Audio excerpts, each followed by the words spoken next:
This is the Infatuasian podcast, where we get together with people to talk about Asian things we love. I'm Curtis, and on today's episode, we'll be doing a very special collaboration with the hosts from the Asian Soup podcast, comparing and contrasting life as an Asian in America versus being Asian in Australia.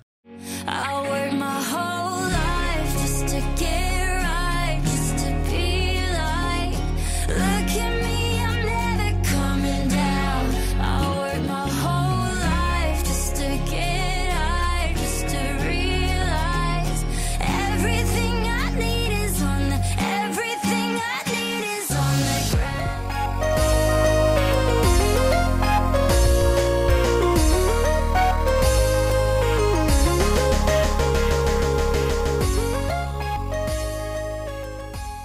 Happy New Year, everyone! We're excited to start out the year with this great episode. I'm excited about this one. And we are here with, there are 5 of us here today. That's kind of, I think that's a new record. I don't remember. But we're here back with a veteran co-host, Mandy. You guys know Mandy from episode 7, where we talked about YouTube food. And so Mandy's coming back to join us. Welcome back, Mandy. Thank you for having me again. How's winter break going so far? First day, and it's great. I know, right? So okay. So I already just ruined the facade. That is not New Year's. It's actually December 18th. we are recording this. We won't put this up till January, but yeah. So we just started our winter break, and I want to introduce someone else to you. She is new. She's coming along. She is the future. It is Madison. Madison is actually a student of mine in my AP Bio class. Hey, Maddie, how's it going? Hello, I'm good. And Maddie found out I had a podcast, and she was interested in sound. She's a musician and a singer and a sound editor and part of a club called Girls on the Mic. Is that right? Yeah, that's correct. Yeah, so she's learning how to edit. And so I was kind of talking to her about editing, and I kind of wasn't sure how much she knew. And then I was like, oh, so what program do you use? She's like, oh, I use Pro Tools 12. And I'm like, oh, because I use I use a free program. But so she already knows more than I do about sound editing. So she's going to help us edit. She's going to help us produce. And I really wanted her on the show because someday she's going to be super famous. And I want to be able to say, hey, she was on my podcast, in 2021. So now we can all... I mean, yeah, a girl can dream. No, you're going places. So it'd be like, if someone had Taylor Swift in her biology class or whatever. And, they said, oh, yeah, Taylor Swift was on my podcast in 2005 or whatever. So anyway, so welcome, Maddie. Thank you. Glad to have you here. So Maddie's going to kind of be a fly on the wall a little bit, but she may turn on her mic and join us for some of the things. Yeah. Okay, so then we're bringing in 2 special guests. You heard me talk about their podcast already. We are doing a collaboration with the hosts of a podcast called the Asian Soup podcast. It's Julia and Roxane. Hey, guys. Hey, everyone. Hey, guys. Hello. Really excited to be here. This always trips me out with Australians is when we're getting ready for winter. It's almost winter solstice. And you guys are getting ready for your summer solstice, which is nuts. What's the weather like right now in Sydney? Are you guys hot? Is it warm? So recently we've had like La Nina. I don't know if you've heard of it on your side of the world, but it's made our start of summer super rainy. So it's kind of felt like winter all of November. We were like in hoodies and jackets and things. And finally yesterday, it was 38 degrees Celsius and it was super hot. Like people are at the beach. It's super hot today. So I think we're going to get the classic Aussie summer Christmas with the sun, I'm hoping, fingers crossed.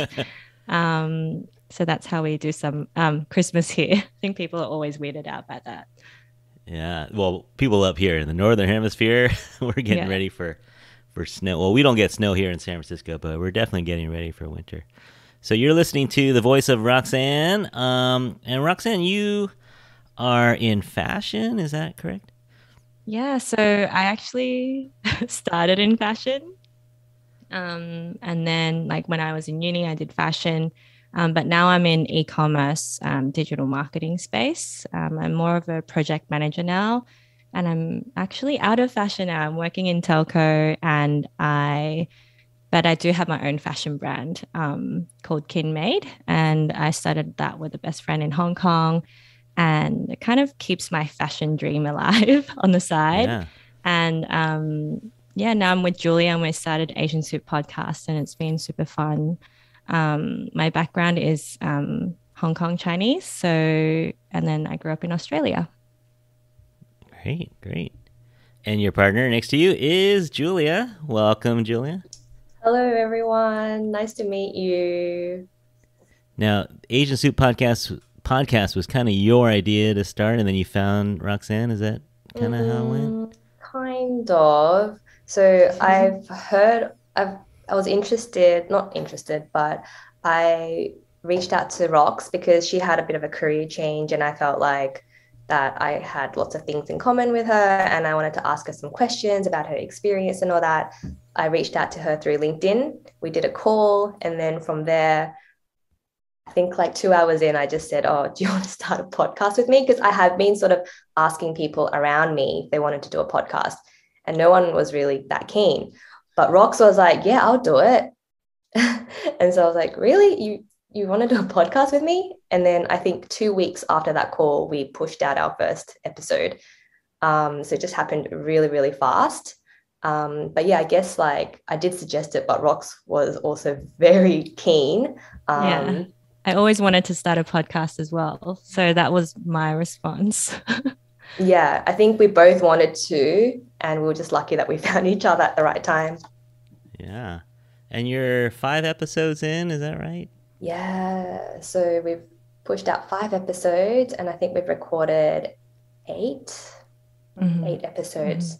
So we like to sort of do it in advance, especially with Christmas coming up. Yeah. And how would you describe your podcast? Like, what's kind of the main focus of your podcast? I think what we wanted to achieve through the podcast was we wanted a space where anyone can come join and sit with us and listen and just feel like, just a group of friends that you can just talk, and well, not talk, but listen about very relatable, everyday stories. And I think that's the best way to describe it. Rox, did you want to add anything to that? Yeah, I think it's a safe space where it kind of feels like you're with some friends listening in the background. We kind of liked a few similar podcasts, and we thought that it'd be really cool to have that and share our voice in Sydney or in Australia. And it's crazy that we have listeners from the US. So we're so flattered to even be here. But I think it's like realizing that, okay, there's value in even just everyday stories, even though, we're not, CEOs or, big, super successful people. It's still nice to share and try to build our community and explore topics that we're really interested in and just learn something new. So we're always learning after every episode, and having something on the side, it's like really fulfilling. Yeah, no, it is that environment. Like, and you actually are on YouTube as well, so you can sit in the living room with you too as you listen, and I get that vibe for sure. Just hanging out with two people talking about career, about relationships, about, I think, family comes up every so often, friends, like things that just two people will talk about, on a Saturday evening or whenever you guys are hanging out. And it has that real feel to it. I definitely agree. Like, it does feel like I have friends in the background. Like, that's definitely the vibe. That's like the perfect way to explain it. Oh, that's like the ultimate compliment, because I think that's exactly what we were trying to achieve. And it's really cool to see our friends or our listeners like sending through like a screenshot or like a photo of how they're listening to us. And some people are watching us through the iPad, like on their bed. Some people have us on the TV and they're like, "Oh, I'm listening to you while I'm cleaning." It's just really cool that we can be there to just be not background noise, but just like, it's just like your friends, just chilling at home. Yeah. For sure. And so I don't know exactly how I found you guys, but I think on Spotify, I searched up Asian podcasts. And I was just kind of seeing who else was out there. Because I'm new too. I just started in June. So I'm new also. And I was trying to see what else is out there. And, you can always learn from other people and what they do. And so you guys popped up. And I remember listening, and I had the idea of getting together with another podcast, especially one from around the world, because I think it's fun to meet people from other countries and different experiences. And so I was listening, and I remember thinking, who would be a good fit for our podcast? And there's actually, it's getting a little not crowded. The podcast world is still small, but there are quite a few Asian podcasts of people talking about life. But I think other shows, I don't know if you agree with this, but I think other shows do a little bit more of a show, a little bit more of a, hey, okay, so we're talking about, even my show is a little bit more like, okay, we're talking about this. We have kind of an agenda to get through. We're going to talk about this show. We're going to talk about this movie or this book. Or, there's a persona that people have when they're on the air on their podcast. But with you two, I really felt like it was just you. Like it was just you, and you own up to your, like, even I think today on Instagram you just posted your kind of cringy awkwardness of just like you're not professional, right? And it's just you talking. And there's times when you get on a tangent, or you kind of, and it's just you talking, and I think that's really nice that you do that. And so when I was just thinking about who would vibe with us, I kind of felt like, and don't think that I sent out 10 invites to other podcasts, to do a collaboration. You were the only one I sent to, and I'm so glad you said yes. So that we could do this together. So here we are doing a podcast together. Thank you so much. That was such a compliment. And sometimes we keep going and we're like, oh, maybe we need to be more of a production and make it more professional. And so we just end up just chatting. But yeah, we'll see. But that was really nice. Thank you, Curtis. It was such a surprise to get your email. And we're like, oh my gosh, who is this guy? Like, and then we looked into you and we're like, oh, this is actually so perfect. So we're so happy.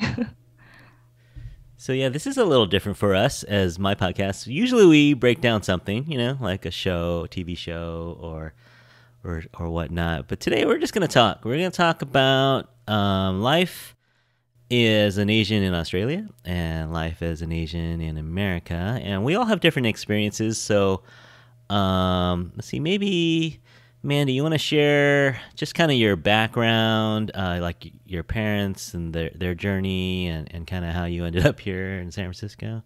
Yeah. So my family immigrated from China in the 1980s, I think.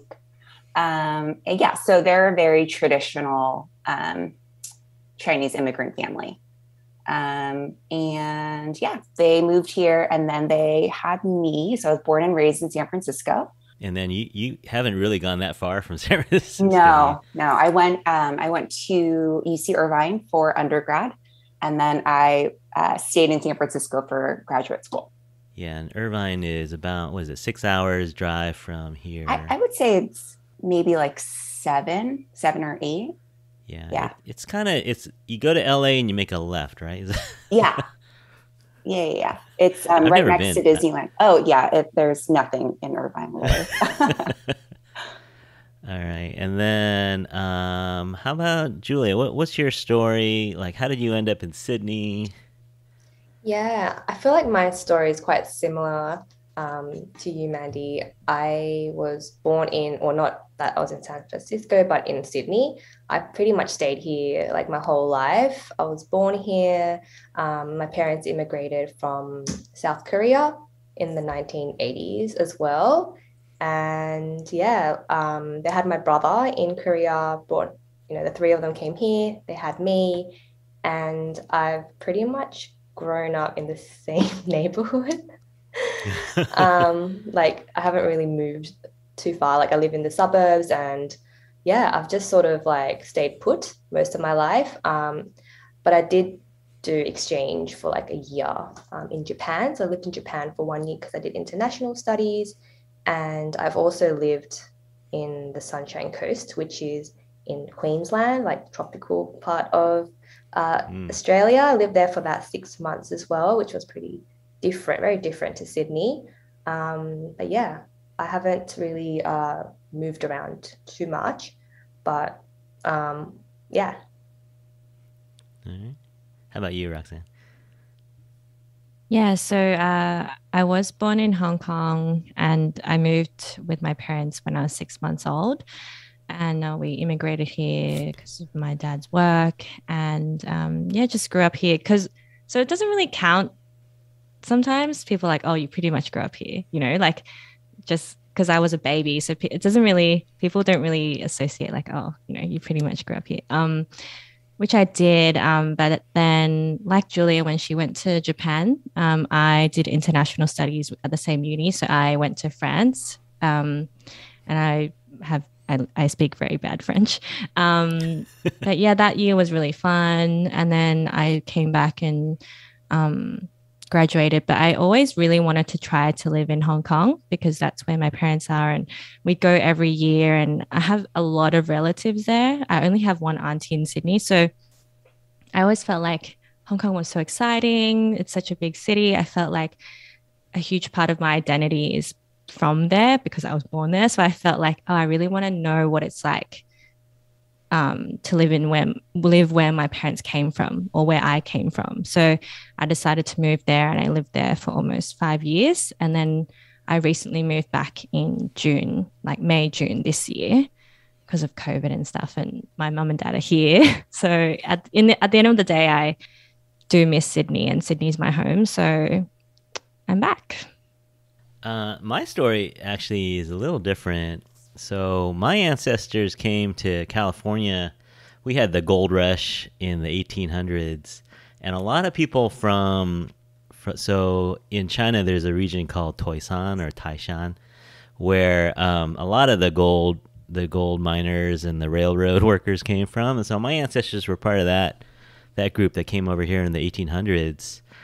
And so my mom, on my mom's side, it's her great grandmother in like the 1850s came over here to America, all in San Francisco. So my family has been here for over 100 years, and so I'm like 5th generation. My kids are 6th generation San Franciscan, and so yeah, we stick close. Speaking of sticking close, we don't go anywhere, and so we're real close by here. So yeah, my Chinese is terrible, and so I'm about as Americanized as you can get as an Asian. So it's my family is kind of shocked that I did an Asian themed podcast because I'm pretty Americanized, but it's something that I just picked up later in life by going to Hong Kong. Actually, when I was in my 20s, I went to Hong Kong and really just fell in love. And we'll talk about this a little later, like feeling strangely at home in a land that I had no connection to other than my face and my name, but other than that, I had no connection to Hong Kong, but really fell in love with it and really, wanted to know more about it. And then the school that we teach at in Madison knows this is heavily Chinese. There's a lot of Chinese kids at our school. We're near Chinatown. Like our school is a few blocks away from San Francisco Chinatown. And and then just San Francisco in general has a lot of Chinese kids. And so I've learned a lot about Chinese culture from my students, and they come from other countries. I teach kids who are newcomers, so this is the first stop on their journey as a teenager, and they come to San Francisco. And so I learn a lot about my culture from them and just hanging out with other folks that have more experience than I do.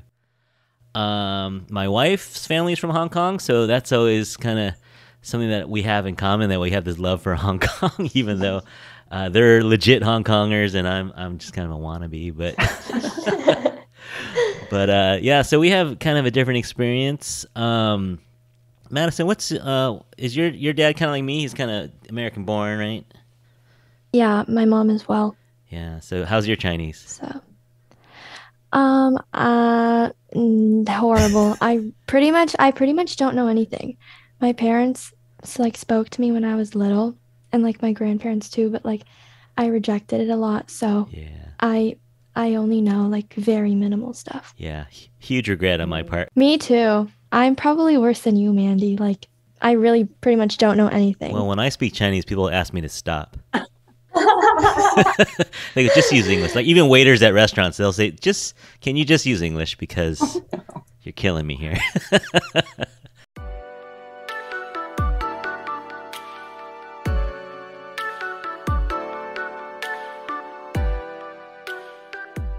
So, Asian Soup Podcast, where did you come up with the name? What's the meaning behind that for you guys? Okay, so it's interesting that you said that you found us when you looked up Asian podcast, Curtis, because that was sort of like intentional. Like we wanted to include, I'm going to give all our secrets away now. Go? Okay. So my digital marketing background, I do SEO, which means that I look into keywords that people put into search engines, and I can see like how many people are like searching these keywords and stuff like that. And I saw that there are people looking up Asian podcasts. So I thought, okay, that's perfect for our audience. That's what we are. So we definitely want to include Asian and podcast. So that was sort of my like we must have kind of on our list. And then from there, I played right into your hands. Yeah, so I'm so happy. Like I'm such a sucker. And so yeah, we just had that. We're like, okay, we have to have Asian, we have to have podcast. And then we literally started just brainstorming all these names. I mean, didn't always have Asian and podcast in it. I thought we had about 50 names, but Rox was like, no, we have like 100 and something. I think we came up with about 130 names. And in the end, we landed with Asian Group Podcast. So that was the name that we originally came up with. Yeah, like we were so set on Asian Group, and we just did a survey with our closest friends, and actually not everyone relates to Asian Group, because for me, I went through different schools and I was always in the Asian group, or there's always an Asian group. But then we just wanted that feeling of like, you can sit with us, like we're the Asian group and anyone can sit with us. But then some people were like, what do you mean by Asian group? It sounds really exclusive, like only Asians can sit there. And then I had some, Aussie friends, and they're like, is this a podcast just for Asians?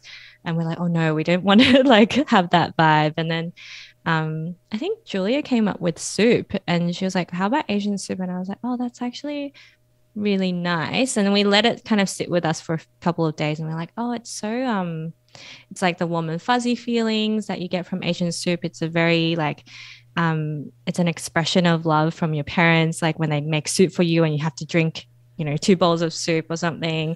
And yeah, I think culture and chatting through food, it was a very casual name that is very open. We thought that we can talk about anything, even though it's not related directly about Asian soup. It's just like, yeah, a very open kind of name for the podcast. Yeah, anyone can drink Asian soup, whether you're Asian or not. And I think we wanted something, warm and fuzzy, because we wanted that safe space for anyone to come join us and chill with us. And my friend actually, who was really against Asian group, was like, hey, Jules, like, I had a really bad experience with my Asian group. They actually excluded me because I wasn't Asian enough. So I associate, negative things with that. And she was like, but I understand like what you're going for. Why don't you try and, if it's warm and that, inclusive feeling that you want to think about other things like that give off that feeling. And then I think I was just like, I guess Asian soup is like that, because I always have Asian soup when I'm feeling sick or feeling tired or, or feeling just down. I don't know. It just always lifts me up. It's so cozy and nostalgic as well. So yeah, and I said it to Rox, and we were like, you know what, that's great, because we already had all these designs, and Rox only had to change 2 letters from GR to S. So yeah, that's how it all came about. And now we really, really love the name, and it's really fun talking about Asian soups as well. Yeah. Because there's so many I haven't had yet, you know, like, and Julie comes from a Korean kind of background. So it's like really interesting to learn each other's like different cuisine. And it's a good way to break the ice, I think. And everyone has a story behind their Asian soup, like their favorite Asian soup, which is so cool. I just picked my name because it's a pun and I like it. We love it. But I think, so should I change my name to the Infatuasian Asian podcast? Would that help my search results? Would that? Maybe if you know what, like if you put like a space between infatu and then Asian, you could just try it as an experiment. But my friend said if I did that, it looks like I'm fat, you Asian. Oh my gosh, yes. Which is not necessarily funny. false, but it's not really what we're going for. Mm-hmm. But yeah.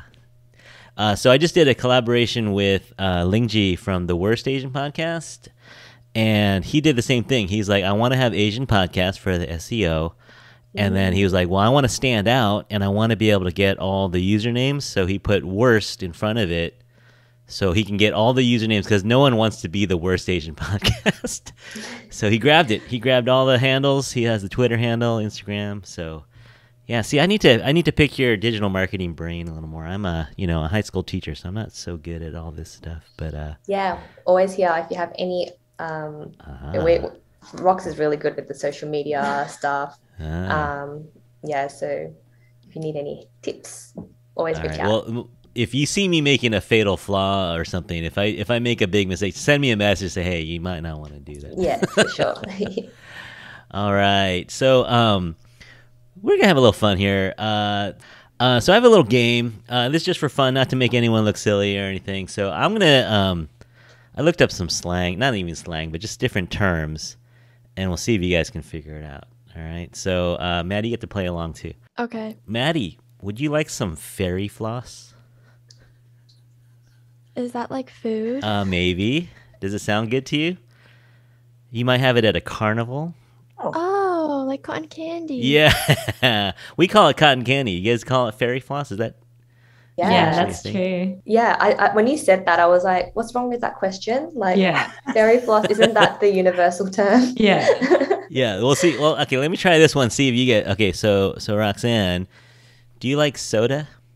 I guess. So soda to us, Oh yeah, what do you call it? soft drink. Or fizzy? Do you call it fizzy drink? Yeah, it's Yeah, not fizzy. sometimes. Yeah. See, if you said soda, I wouldn't know if it's sweet or not. Like, I would assume that it's Soda just water. soda water, like Yeah. sparkling water. Sparkling water. Yeah. Yeah, we call so we'll call Coke soda. I think we call, what do we call like a LaCroix? What do we call Sparkling that? water. Yeah. Sparkling water. Yeah. Yeah. All right, Mandy, you ready for this one? Do you like tracky dacks? I don't know. They're comfortable. Are they shoes, pants? Yeah, kind of. Julie, you want to help me describe tracky dacks? I don't think we ever say tracky dacks. I just say trackies. Is that what you say? Trackies? Tracksuit? Yeah. Yeah. Oh, okay. Yeah. Trackies, tracky dacks. Maybe tracky dacks I'd say when I was like more little. Yeah. That's really cute. Like I don't know where I got sweatpants. it. I feel like that's the American Tracksuit. way. Or tracksuit pants. Is that the American Yeah. way? But would sweatpants be trackies still? I feel like sweatpants are a bit more casual. Yeah. Track pants to me are like the more nylon-y. They're not the soft ones. Okay. Yeah, Okay. yeah. So like tracksuit Yeah, was yeah, what yeah. me probably call it. Kind of like the tracksuits in Squid Game then, right? Yeah. Oh, yeah. Madison, let's see if I say this right. Capsicum on your pizza? Wait, is that like ranch? No. Oh my god. They could be green or red. Peppers. Yeah. Bell peppers, right? Is that what you call them? Capsicums? Yeah. That is also true. Yeah, we would never say bell peppers. That's Wait, they sounds- have such cute names. Yeah. Right? Bell pepper, like peppers to us is chili, Yeah. spicy. Yeah. Okay. All right. And last one. Mandy, after this, You want to go to Macca's? Oh yeah, McDonald's. Yeah. I just think it's funny. I guess do Australians just like to shorten things up? Like, I think they do. Yeah. Yeah. And they love the Z to make it more casual. Like, Mm-hmm. I don't know, if your name is like, I don't know, Jules, someone could say Jazza or something. Oh, yeah. It's so weird. Yeah. They love shortening everything. Afternoon is Arvo. Let's have an Arvo coffee. Oh, Yeah, there's there's so so many. many. There are so many. yeah. What do you guys call sunglasses? Sunnies. Sunnies. Once I Isn't it was cute? like, I think I said swimmers. Hey guys, like I need to get my swimmers, and my friends were like, "What is swimmers? Do you guys say swimmers No. or like swimsuit, bikini?" No, we'd say swimsuit usually. Yeah, Yeah. So it's funny. we're not that Aussie either. We're probably not the best. Like I think there's a lot of other more Aussie slang that we Yeah, for don't really sure. say. Yeah. There's actually even Aussie Asian slang as well. Yeah. Oh, yeah? everywhere. Like, for example, a lot of Aussie or Asian Aussies say siebes. Oh, You know what siebes means? Yeah, I say siebes sometimes. Do you guys know siebes? No. So siebes means siebes is like, Yeah, like can't be bothered. Because if it's CBB, you know, when you used to type on MSN, it's like CBB, can't be bothered. And then Uh-huh. people just started saying Siebes. yeah, so siebes means like I siebes. can't be bothered. But it's a lot of Asians in like Sydney say it, like a lot. But then not everyone will understand. It's just a very specific Asian, like Aussie thing. Huh. I didn't know it was Asian. Oh, maybe I feel like it's more of a gaming thing, maybe. I don't know, but a lot of Asians do use it. Yeah. Yeah. Huh. Yeah, I wonder if there's probably some crossover between gamers that have their own that kind of lingo. Yeah. So, how was growing up in Australia as an Asian? So we'll kind of segue over into elementary school, high school. So you're in Sydney or the suburbs. Was it fairly diverse growing up, or were you kind of one of the only Asians? I went to a pretty, I grew up in a pretty Asian area. So I always had some Asian friends around me. I was also part of a Korean church. And I feel like this is very common amongst Koreans like around the world, being part of a church community. So I was part of the like Korean Catholic church community in Sydney. And I think through that, I went to Saturday school where I learned Korean, and I also went to church on Sundays since I was a child till year 12, which is, yeah, you didn't know that about me, Rox. Year 12 is, what's the American version of year 12? Like Senior year? Or... senior year, yeah. The last year. Last year of high school, yeah.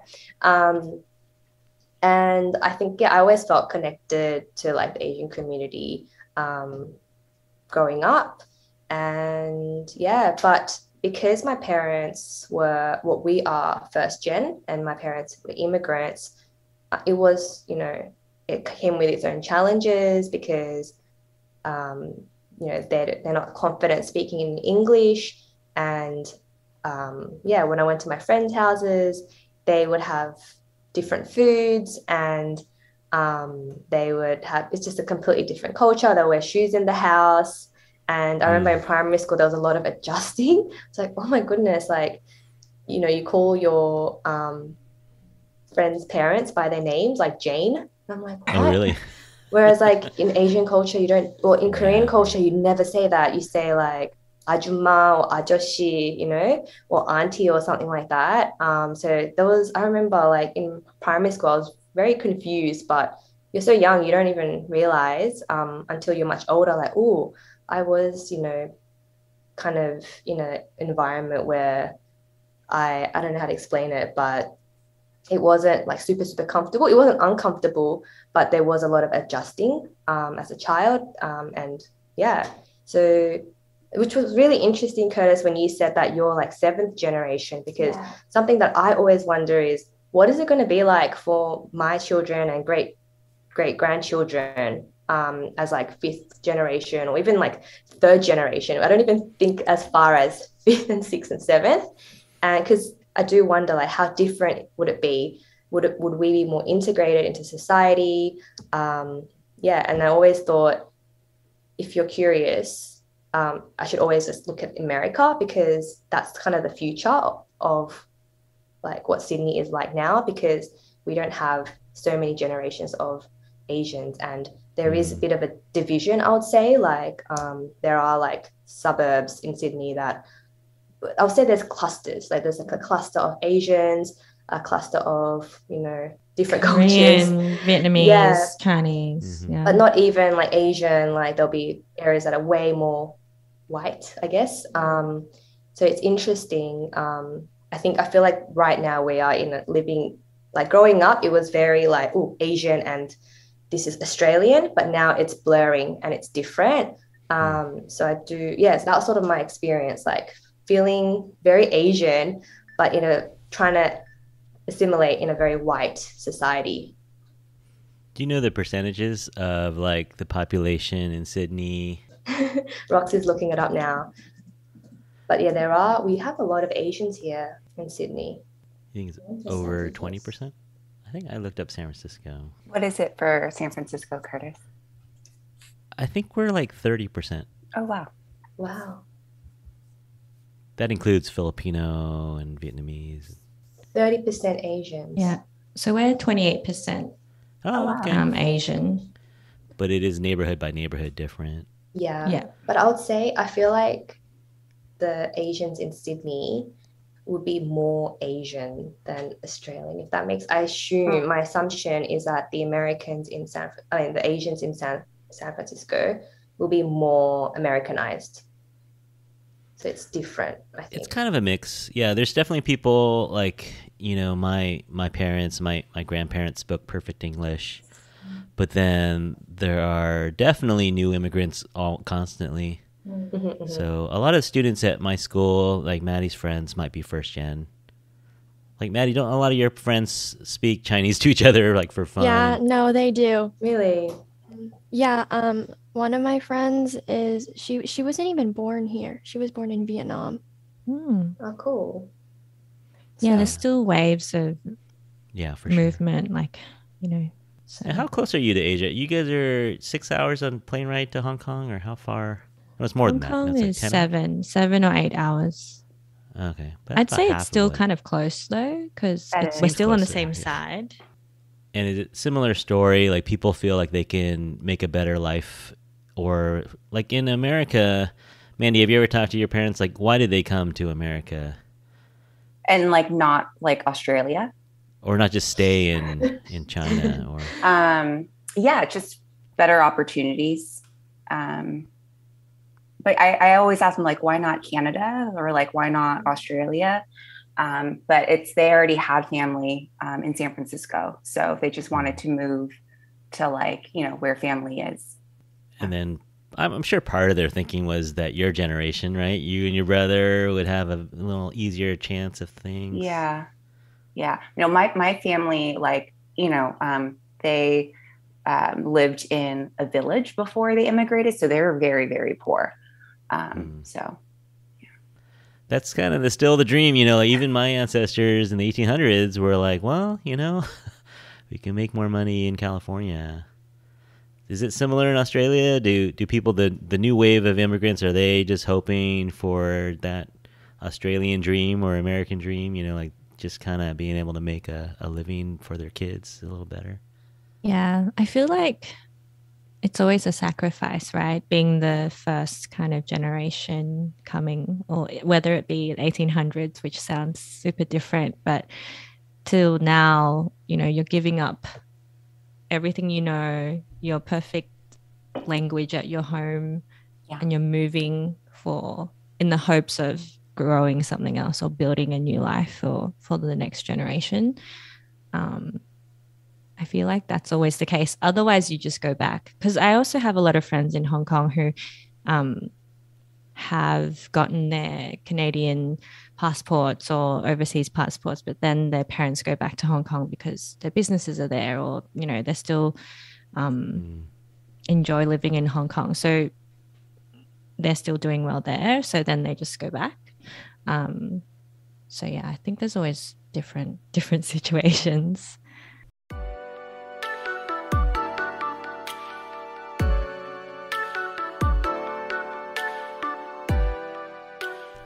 So growing up, did you have any role models that did you ever have any teachers that were Asian or role models? Like Julia said, church. She had your ajumas and ajusis.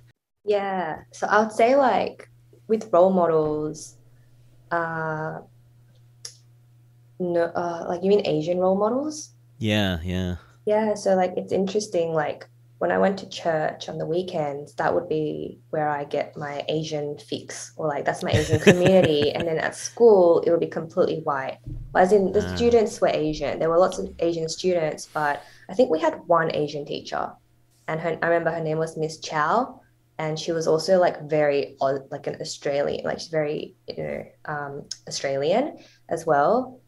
So I always felt like those two worlds didn't mix. For me, at least. So it'll be like on the weekdays, it'll be school and completely like white, I guess. And then on the weekends, it was Asian. So growing up, role models wise, I don't think I had role models in primary school, but in high school, definitely YouTube. I would say that. Mandy, you might be able to relate here as well.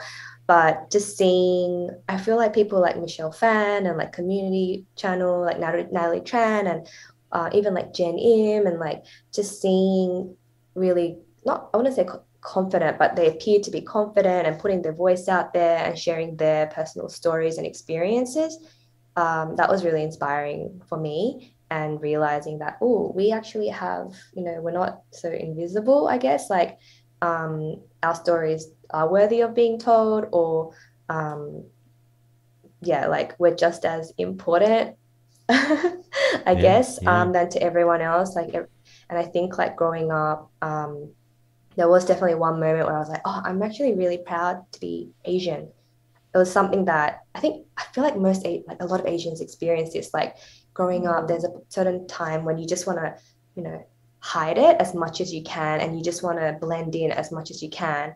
And then you come to this point, probably thanks to these role models, that you feel like, you know what, I'm actually really proud to be exactly who I am in Australia or wherever you are, and just be able to finally like embrace it. And and I think that's when you really find like confidence and really get in touch with your like identity. Maybe that's why you went to Hong Kong, Curtis, like that feeling like, oh, when you were there, like, oh my God, I love it so much. It's kind of like that sort of feeling like, oh, wow, I'm really proud to be who I am, and to have black hair, and to eat Asian food and Asian soup. Yeah, absolutely. Yeah, and have that interest to learn more about it as well, like your own culture or where your family's from. And yeah, I love everything you just said. Yeah, I think there definitely was a revolution in the early 2000s with media and Madison. You're kind of used to it now. Do you feel that way too when you see an Asian in a movie or on TV? Do you still have a little sense of pride, or is it pretty normal for you to feel? No, it means a lot to me. I feel like when I was little, I didn't see much representation either, and like obviously wanting to go into like entertainment or music, not seeing anybody like me, it was very discouraging and made me feel like I couldn't pursue a career in music or anything like that, or like be on stage. So I think representation is getting a lot better, but I'm not like desensitized to it. Yeah, no, it's still not majority, or it's still not, totally commonplace. But I think we did an episode on music, and we talked about, Olivia Rodrigo and Bruno Mars. Yeah, there's definitely, and 88 Rising, all those artists, Nicki, all those folks coming up have really, we talked about movies and books, and it's really changing. And so part of the reason to do this podcast was to kind of highlight that and a lot of the great stuff. And it's almost hard to keep up now, which is great. You know, like every week there's a new show coming out, or every month there's something else to kind of like, oh, we should look into that, or we should promote that. So it's been really fun. So yeah, we got a ways to go, but you know, once Maddie hits it big, we'll know. No pressure, Maddie. I know. I had a random question. Like, do you guys watch television in America? I do, but like on Hulu. Yeah, so like streaming. Yeah. Streaming.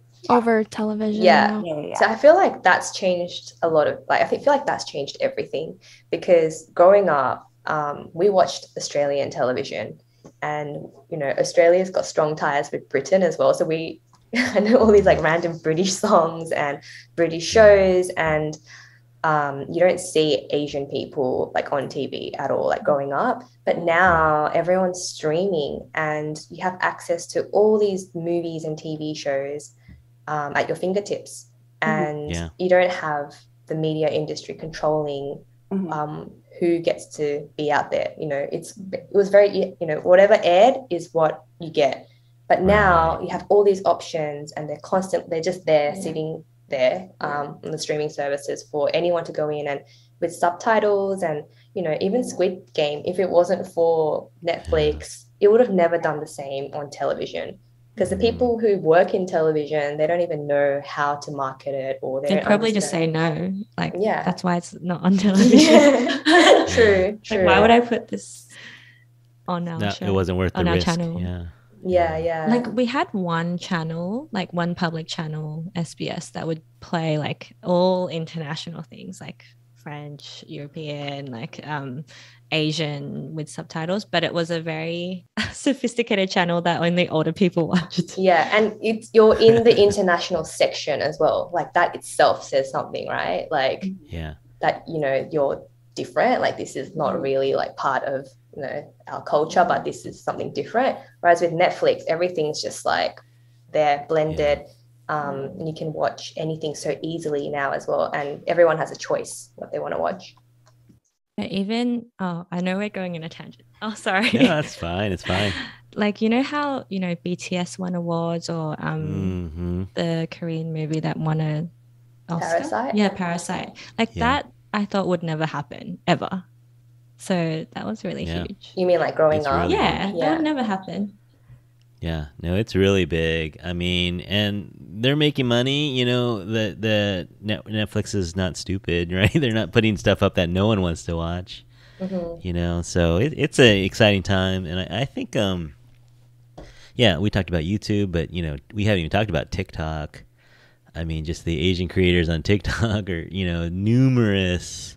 It's almost hard to not see Asian on. Well, maybe it's just my algorithm, but it's. I feel like there's so many creators on TikTok, and they're Maddie's age, right? They're like 15, 16, 17, 18. They're young, and they're just pumping out content, and it's getting millions of eyeballs on it, which is great. So yeah, I think we're at a good time. I think, Maddie, you aged at a good time. I know. If you're my age, you wouldn't have a chance. But yeah. So exciting times. But yet we're still in this country, at least. I want to ask you about this. So do you feel any subtle or even blatant racism in your town, in your country, when you travel? Both. Yes.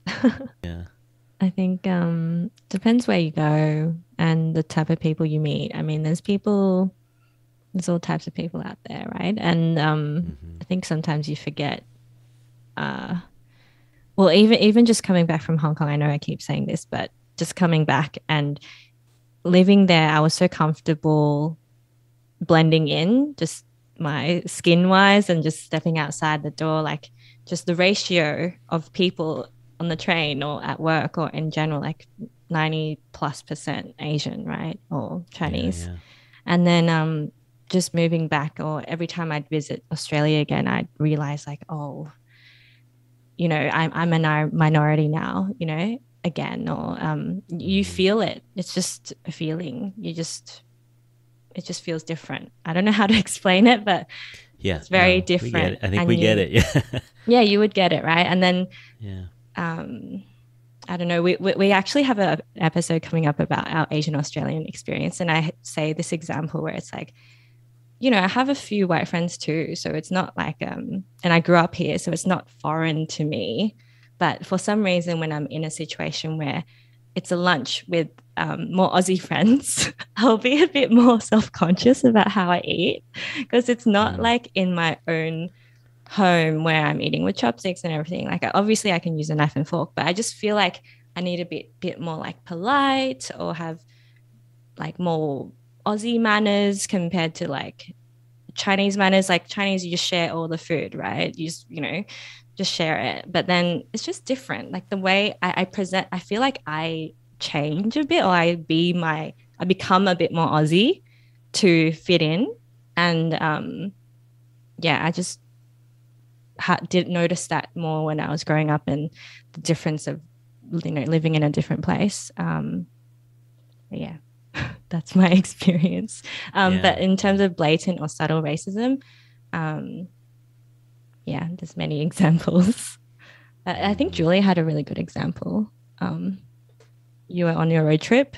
Yeah, so when you're living in Sydney, it's generally fine, I feel like, especially in the city like area, like close to the city. Everyone's like very aware and you know, a bit open, and people eat kimchi now and all this stuff. So it's like so it's definitely like changed a lot. But if you move away from the city areas, you can definitely experience some blatant racism. So when we went camping, I think earlier this year, on Australia Day, we just had this incident where this like guy basically just was like really angry and like screaming at us. Like we did do something wrong, but it was more the way he spoke to us, and he said something like, oh, it's because you're Asian, like you can't see. And I'm like, oh my God, does this still happen? I was in shock. I was like, wow, like, because we were 3 hours away from Sydney, and I just couldn't register like what was happening.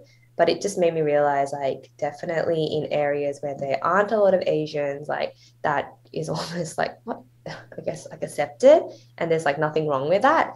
But made me realize that I'm actually so blessed, and that Sydney, or at least around me, like I'm not really surrounded by racist people. But I did see someone on Instagram. Her name's Shona. Shona Says on Instagram. She posted this thing where she was like basically raging on her Insta stories, saying that somebody called a kid like Squid Game, like, hey, Squid Game, blah, blah, blah, blah, blah, like to tease them. And she was just saying how like infuriating it is that, you know, children have to hear that. You think times have changed, but it kind of hasn't as well. And yeah, that's just so rude and so upsetting to be called, hey, Squid Game, like, and in 2021, exactly. You know? So it's moments like those you do realize, like, oh yeah, definitely, it's still We're happening. not there, Yeah. How about you, Mandy? You got any experiences? Yeah, I think like, I mean, growing up in San Francisco, I think like I haven't really experienced like a lot of blatant racism. But, you know, I used to work at Fisherman's Wharf, where it's like a popular like tourist destination. And so, you know, sometimes like I'll help with like tourists, and they're like, well, can you find someone that speaks English? And I'm like, I speak English, you know? So yeah, just a lot of like experiences like that. And, you know, your typical, like, where are you from? Yeah. And, you know, I think maybe in the big cities we're in that bubble, right? And then I think what Julia said is, you know, 3 hours away from San Francisco, you know, even less, you know, even an hour, 30 minutes sometimes. And you realize, ooh, you know, I'm not used to this. But, and I think, you know, our politics here in America, and I don't want to get political, but it's been a rough 5 years for us as a country. And then the pandemic didn't help, and our president didn't help at all. So it's upticked. I think, if anything, it's gotten worse in the last 4 or 5 years in some parts of the country. You know, even in the Bay Area where we live, there's been some examples of just people being blatantly racist in 2021, and it shocks me that these are towns that are 20 minutes away from me, or even in San Francisco.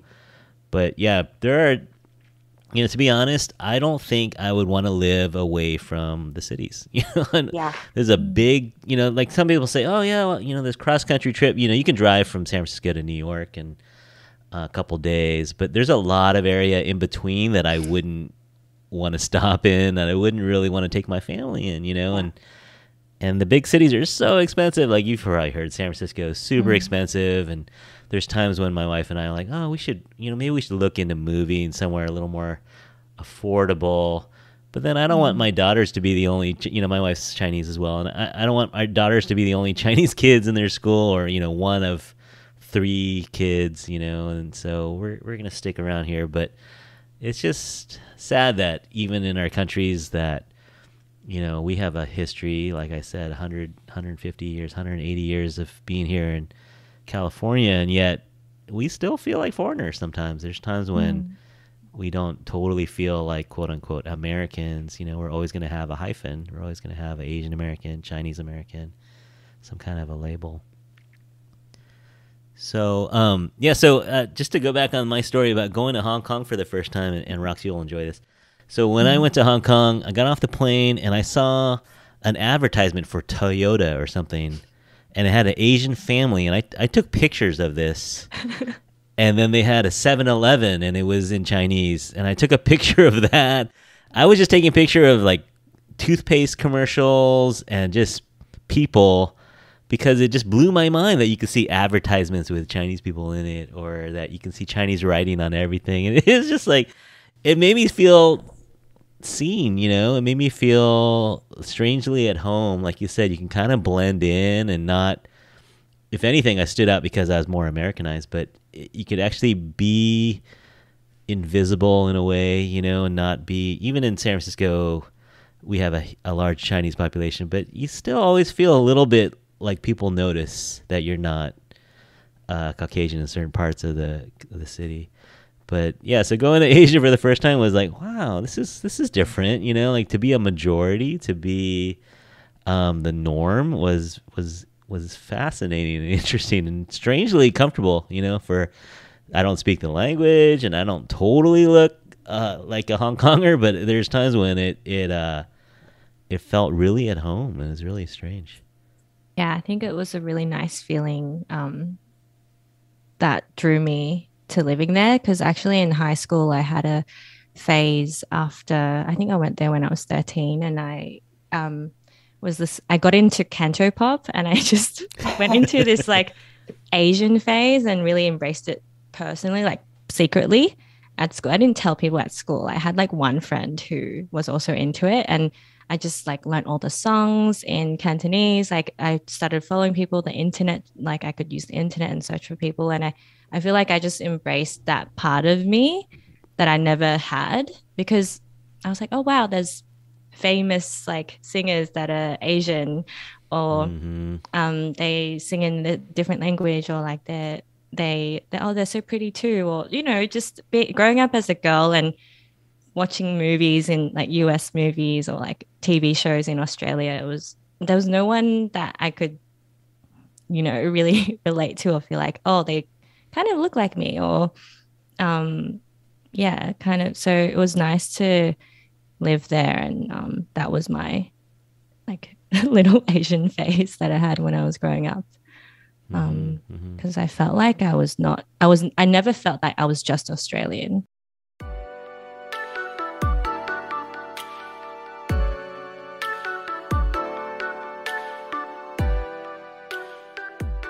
Let's end with this. I wanted to kind of come up with, maybe brainstorm a list of things that we think the Asian diaspora might have in common, regardless of what country you're in. So you could be like, I think one of the funnest things about doing a podcast is you see people from the Netherlands, or you see people downloading episodes in Bermuda, or the UK or wherever you're getting these downloads from. And it makes you think, who are these people, and or do they relate to me in any way? And I'm guessing they do because they're listening, right?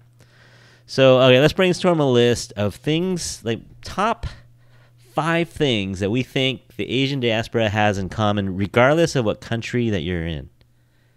All right, anybody got one? Asian soup. Asian soup. I think food in general, right? Yeah, food in general. That's a good one. Yeah, I think there's something about Asian culture that revolves around food. Like, Julia, in Korean, is it the same way when you see someone that comes in, do you ask them if they've eaten yet? Is that a thing? Yeah, that's the Korean way of saying how are you. There is actually no how are you. It's have you eaten? Like that's the how are you. Yeah, so same in Chinese, right? So it's such a big part of our gatherings. It's such a big part of our culture. Like whenever we plan a gathering, it's always about, well, what are we gonna eat? Where are we gonna get food? What kind of food? Where are we gonna eat? It's a big part of what we do. So, all right, so we got food is number 1. I'm gonna add one. I think respect of family is a big thing for the Asian diaspora. I think I don't know, is it Confucianism or there's something about respecting your elders that's kind of drilled into you when you're little. Even me, 5th generation, I think there's something, and my wife always makes my daughters say hello to everyone in the room when we go over to someone's house. You have to make the rounds and say hello to everyone. And all right, you guys got one? I have a random one that I was chatting to with friends last night. I don't know if everyone agrees, and maybe hopefully it dies down past the generations. But as a woman growing up, as a chick, but whenever I saw aunties or as a family thing, there's a lot of commenting on your weight or your body or like your face or something like that. Like, you look fatter. Like it's either in a good way or a bad way. We don't know. Or you look too skinny or something, like in a good way or a bad way. So it's about whether you're well fed or fat and skinny. I don't know. I always get that. Same. I get that too. But also on the flip side, it's like, but also have you eaten? You should eat more. Yeah, exactly. It's so weird. Yeah. Or their nicknames will be just totally blatant, like, hey, Fei Jai, like, come over here, like, or whatever. They just throw in hey, you look like a stick. Come over here, stick. And they start making up a name for you. Yeah, to a fault, maybe. Yeah, and again, we're stereotyping a little, but if enough of these are true, for enough people, there's some truth to it. I guess like that truth is more like we're very straight. I don't know. We're very we just say Correct. It as it is. Like whereas Aussies or I feel like Caucasians they're more like polite and like, oh, how are you going? How was your weekend? Or how's the family? Like it's not just hey, like you look fat today or something like that. Yeah. All right. Any more? I have kind of a negative one. Well, I don't know if it's negative, but I'll wait. I'll save it. I once went on this camp to Korea where all these different Koreans from around the world just went on this like camp for like 2 weeks, I think. And so I met some like Koreans who were born and like raised in France and like Germany and America. I think that was the first time I've ever met a Korean American, and it was really cool. Like, because I've only been exposed to the Asians who live around me in Sydney, and when I go to Korea, I'll be with my Korean family who I have to like struggle to speak in Korean and trying to understand the culture and all this stuff. But when we went on this camp, it was like, wow, oh my God, like there were so many things that we had in common. The strangest thing was that we all we had to use Korean to communicate with each other. So there's a French girl and her Korean wasn't that good, and my Korean wasn't that good. But the only language we had in common was Korean. Uh-huh. So we would just be talking in like this broken Korean. But I think from that camp, this would only really apply to first gen Asians, but it would be like that language barrier struggle with your parents, I would say, like Yeah. not being able to speak in the language you're comfortable with, especially during conflict or important conversations. It's really, really hard. Not just the language barrier, but culturally as well. I'm trying to explain like a concept to my parents. It's like, it's hard. It can be really, really hard. And I feel like that might be a shared experience no matter like where you're living. The language barrier and also the cultural barrier. And also being able to speak two languages as well. Yeah. Sometimes you think, there's a perfect word in Korean or Chinese, but there isn't the same word in English. Yeah. Just things like that. Like, I think, That's a really good point. Yeah. Yeah. There's kind of a divide between parents and children, the first gen especially, which, I'm not, but my in-laws, my wife's family prefers to speak in Cantonese, and I can't really have a conversation. So there's times when it's like, oh, I wish I could say this, or they'll be having a conversation at the table, and I just can't participate in it. Yeah. So, I definitely, like with my mom, she speaks a little bit of English, and so like sometimes I'll like speak to her in English and she'll respond back in Cantonese, right? But like with my dad, he just speaks Cantonese.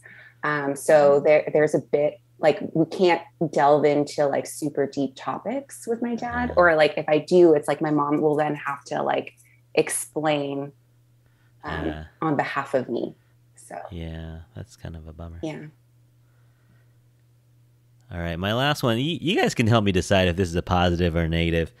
I think a lot of Asians love money. I think they really like the hustle game. Always trying to find another way to make money. Gambling is probably a negative, right? But there's the love of gambling, the love of bargaining, like especially in Hong Kong or in China, right? The markets. If you're not bargaining, you're not shopping, right? So. So there's definitely a love of money, or at least a desire for it, or a hustle for it. Is that positive or negative? What do you guys think? I agree. I don't know if it's positive or negative, but I think there's an element of showiness as well, of like, being into designer bags, or, pressure with like, weddings, or what are you wearing, or in Hong Kong, it was like a new thing, but everyone will always wore, I don't know if it was the industry I was in, but shoes have to be new. But in Australia, we just wear shoes till they're like kind of dying. Like it doesn't really matter. Like it's more casual here. You might wear thongs or slippers or whatever. It's very casual here. But in Hong Kong, it's like, what bag do you have? Or what, new sneakers are you wearing? Like, I think there's a bit of showiness in it. Is that just me? Yeah. I don't know. I don't know. I kind of agree and disagree. Like I do agree that to a lot of Asian people, money is their metric of success. But at the same time, like I know a lot of Asians who don't like put money on a pedestal and have more chill lives as well. Like living, not in the city, maybe having simpler lives. And even I think like every culture has its own extremes. Like everything that you were saying just now, Rox, like having showy and all that, like that's not everyone. White people do that too. That's like true. Get a whole new outfit for an event and stuff like that. So it's that's just true. That the Asians that are more showy, I think they catch our eye more. So I do feel like there is a lot of hustle and people who there is a lot of people who are like that, but I think there's a whole other side as well that people who there's don't. always exceptions. So Maddie, are you being told to be a doctor or a lawyer or an engineer, or are your parents letting you do whatever you want?